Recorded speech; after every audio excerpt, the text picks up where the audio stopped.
ሴት የወይዘሮ ሜላት ልጅ ተገኘች። እሷም ሀና እንደሆነች ታወቀ። በዛሬ ቀን እንግዲህ ወይዘሮ ሜላትና ሀና ቤተ ክርስቲያን እንደዚህ ፏ ብሎ ቤተ ክርስቲያን እየሄዱ ሀና እንደዚህ ነበረች። የኔ ሀና ኬክ ትወድ ነበረ። የኔ ሀና ተምራ ዶክተር መሆን ትፈልግ ነበረ እያለች ወይዘሮ ሜላት ለሀና ትነግረዋለች። ሀናም ደግሞ እንደዛ አይነት አላት ማለት ነው። እና በጣም ደስ ይላል። ልጅና እናት እንግዲህ አንድ ቀን እውነቱ ይወጣል። ቢሆንም ግን አቶ ኖላዊም ሲያሳድግ ሀና እንደዛ ነው ያሳደገው ማለት ነው። ኬክ እንደምትወድ እንደገና ደግሞ ወይዘሮ ሜላትም ደግሞ የኔ ልጅ ኬክ ትወደዋለች እያለች ታወራለች። እና ሀና እንግዲህ የወይዘሮ ሜላት ሆናለች። በጣም ደስ የሚል ነገር ነው። ወይዘሮ ሜላት ስለ ሀና ትደነቅ ነበረ። ምን አይነት ልጅ ነሽ ግን እንደዚህ በስርዓት ያሳደጉሽ ምን አይነት ቤተሰቦች ናቸው? እንደገና የኔ ሀሴት እኮ እንደ አንቺ ስርዓት ያላት ልጅ ነበረች እያለች ታወራ ነበረ። ግን ደግሞ ሀና መጨረሻ ላይ የእናቷ ቤት ሰራተኛ ተቀጥራ መጨረሻ ላይ ልጅ ሆና ተገኘች። በጣም ደስ የሚል ነገር ነው። ለሀና ትልቅ ቦታ ነው ያላት ወይዘሮ ሜላት በአሁኑ ሰዓት። ለሀና በጣም ነው የምታዝንለት፣ እንደ ልጇ ነው የምታየው። እንግዲህ መጨረሻም ልጇ ናትና አሁን ግን ምስጢሩ አልወጣም። ቢሆንም ግን የወይዘሪት ሜላት ልጅ እንደሆነች ታወቀ ማለት ነው። እና ከድሮ ትዝታ ጋር አቶ ኖላዊም የድሮ ትዝታ ስመለከት እንደገና ሜላትም እንደዛ ስትመለከት ያው ሀና ናት ማለት ነው። አይታችኋል። እና በጣም ደስ ይላል። እሷ ግን ወይዘሪት ሜላት ግን ልጄ ጠፍታለች፣ ከጠፋች 16 ዓመት ሆናታል፣ የት አገኛታለሁ እያለች ፎቶዋን አቅፋ የምታለቅስ ሴት ናት። ግን ደግሞ ልጅ አጠገቧ እንደሆነች ስታቀን ምን ይሰማት ይሁን? ምን ይመስላችኋል እናንተ? ግን ሀና ስርዓት ያላት ልጅ ከአባቷ ጋር ብታድግም በጣም ጨዋና መልካም ሴት እንደሆነች ሰዎች ክፉ ቢያደርጉበት እንኳን ሀና ግን ሁሌም ጥሩ ሴት ናት። በቃ እና እንደዛ ነው። አንድ ቀን ግን ሀና የወይዘሪት ሜላት መሆኗን ከታወቀ ወይዘሪት ሜላት በጣም ነው የምትደሰተው። እንደገና እህቷን አድናለች ከሞት እና በጣም ደስ የሚል ነገር ነው። ሌላ ደግሞ አሴር እንግዲህ ሀናን ፍቅር ትቻለሁ እያለ ነው። እህትነት ይበልጣል። ምክንያቱም ሀና ይሄንን ከሰማች ትቃወመኛለች ብሎ ስለፈራ በእህትነት ተቀብሎታል። እንግዲህ ቢሆንም ግን ይወዳታል። ቢወዳት እንኳን ሊጠይቃት አልቻለም ማለት ነው። የፍቅር ጥያቄ በውስጡ ይዟል። ግን እህትና ፍቅርና ጓደኛ ብቻ ነው የሚያውቀው። እና እንደዛ ነው። ኤልያስም ወደ አገሩ ተመልሷል። ኤልያስና አሴር ታርቋል። እንደውም አሴር ያው እኔ የጎዳና ተዳዳሪ ልጅ ነኝ፣ ስለዚህ እኔ በምን አቅሜ ነው ሀናን የሚወስድብህ? ስለዚህ እባክህ አትቅና። እኔ እስር ቤትም የገባሁት ሰርቄ ሳይሆን ለሀና አባት ማሳከማ ይሆናል ብዬ የቤተሰቦችን ንብረት የጠየቅኩት ሀናን ለመርዳት እንጂ ለሌላ ነገር አይደለም አለ አሴር። እንግዲህ በጣም የሚያሳዝን ልጅ ነው።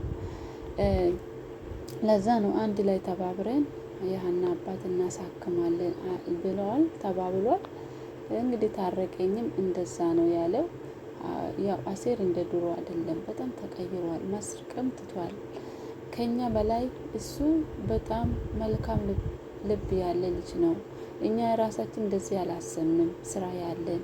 እሱ ግን ለሀና ብሎ መስዋዕት የከፈለ ልጅ ነው። እኛ ግን ቁጭ ብለን እዚህ ብዙ ነገር እናወራለን ብሎ ኤልያስን ራሱ ወደ መንገድ ያቀናው ታረቀኝ። በጣም እሱ መልካም ልጅ ነው እና በጣም አዘነ። ኤልያስን በጣም አዘነ ይሄን ሲሰማ።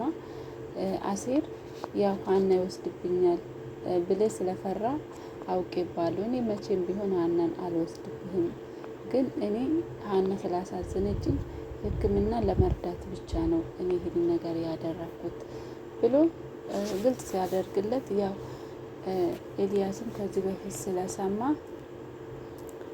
ከታረቀኝ ስለሰማ በቃ በጣም አዝኖ ይቅርታ ጠይቋል። እንደገና ሀናም ይቅርታ ጠይቃለች አሴርን። ምክንያቱም አንተ በጣም መልካም ልጅ ነህ የሆንክ እያወቅኩ አንተ ስላስቀየምኩ በጣም ይቅርታ እና እንደገና ደግሞ ለአባቱም አሴር ከመጣ አለምንም ጥያቄ ይቅርታ አድርግለት ብላ መልእክት አስቀምጣለት ሄደች። እንደገና የሀና አባትም ይቅርታ አደረገለት። በአሁኑ ሰዓት አሴር በሰላም እየኖረ ነው። አሁን ሰላም አግኝቷል ማለት ነው። ተጨናንቆ ነበር፣ ግን ደግሞ ፍቅርም አሴርን በጣም ረድታታለች። እሱ የደበቀ ምስጢር ለሀና እየተናገረች፣ ለሀና ባትናገር ኖሮ ሀና እስከ ዛሬ ቂም ይዛ ነበረ አሴር ላይ ማለት ነው። እና አሁን ሁሉም ነገር ተስተካክሏል። ኤልያስም ወደ ሀገር ቤት ተመልሶ ስራ ሰርቶ በቃ የሆነ ነገር ሀናን ለማገዝ ወስኗል።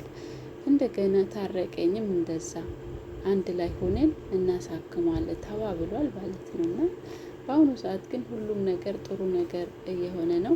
በዛሬ ቀን ራሱ ሀናና ወይዘሪት ሜላት ከቤተ ክርስቲያን ሲመለሱ ቁርስ አብሮ በሉ።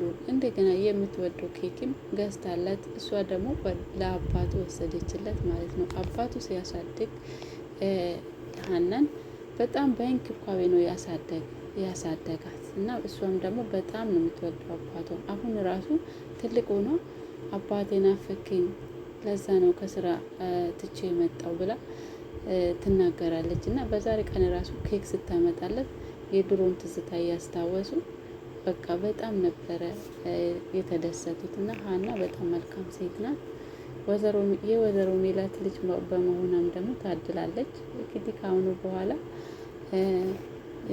ያው የወይዘሮ ሜላት መሆኗን ከታወቀች ምንም አይቸገራትም።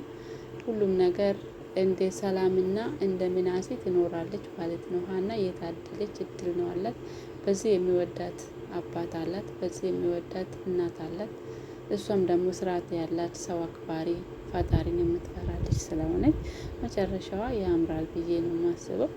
አቶ ኖላዊ እንግዲህ ከዚህ በፊት ሲያሳድጉ ከትምህርት ቤት ራሱ አባቴ ናፍቆኛል አባቴን ጥሩልኝ ብላ ታስጠራ ነበረ። እና እሱ ራሱ ወደ ኋላ ተመልሶ ሲያስታውስ ሀና ድንቅ ሴት እንደሆነች፣ እንደገና ትምህርት ራሱ መማር የጀመረው በሀና ምክንያት፣ ሀና ብዙ ጥያቄ ስትጠይቅ እሱ ደግሞ ስላልተማረ በቃ መመለስ ስለቸገረው መማር ጀመረ። በዛሬ ቀን እንደው አሴርን ማስተማር ጀምሯል ማለት ነው። አሴርም እንግዲህ እናትና አባት ስላጣ ብቻ ሳይማር እንደዚህ ሆኖ ቀረ። ቢሆንም ግን ጥሩ መልካም አባት ተሰጥቶታል ማለት ነው። እና የሀና አባት ከሀና ቀጥለው አሴርን እንደ ራሱ ልጅ ነው የሚያዩት። እና አሴር እንግዲህ የእንጀራ አባት አሰቃይቶ ቢያሳድግም በዛሬ ቀን እንግዲህ ባዳውን ዘመድ አድርጎለት በደስታ በሰላም እየኖረ ነው።